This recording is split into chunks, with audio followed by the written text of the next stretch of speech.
एक जैन गुरु और उनके शिष्य एक बार नदी में नहाने के लिए गए। नहाने के बाद गुरु बाहर आए और जब वे चलने लगे तो उनके सभी शिष्य उनके पास आ गए। तब एक शिष्य ने पूछा, गुरु जी, मैं आत्मज्ञान पाने के लिए क्या करूं? वहीं पास में ही एक कुत्ता खड़ा था। उसकी ओर इशारा करते हुए गुरु बोले, उस कुत्ते से सीखो। और वे आगे चलते रहे। शिष्य बहुत निराश हुआ और मन ही मन नाराज भी, क्योंकि गुरु ने उसके प्रश्न को अनदेखा कर दिया था। उसने फिर पूछा, गुरु जी, मैं उस कुत्ते से क्या सीख सकता हूँ? बिना कुछ बोले गुरु आगे चलते रहे। शिष्य ने अपनी बात जारी रखी, मैं उस कुत्ते से कुछ नहीं सीखना चाहता, कृपया करके आप ही मुझे बताइए। तब अगली गली में खेल रहे एक दूसरे कुत्ते की ओर इशारा करते हुए गुरु बोले, तो इस कुत्ते से सीख लो। अब शिष्य ने कहा, आप मेरा मजाक बना रहे हैं गुरुजी, मैं किसी कुत्ते से क्या सीख सकता हूँ? वो खाने, सोने और बच्चे पैदा करने के सिवा कुछ नहीं करता। मैं इन सब से मुक्त होने के लिए ही तो आपको खोजता हुआ यहाँ आया हूँ।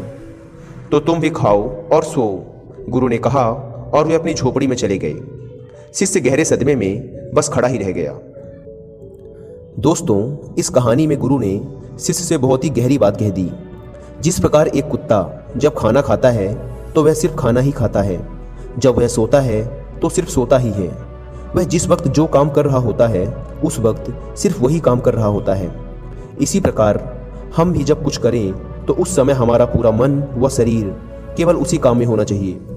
अगर हमने इतनी सी बात सीख ली कि जो भी करो उसे पूरे होश के साथ करो, वर्तमान में जीते हुए करो, पूरा दिल, दिमाग व शरीर केवल उसी काम पर केंद्रित होने चाहिए।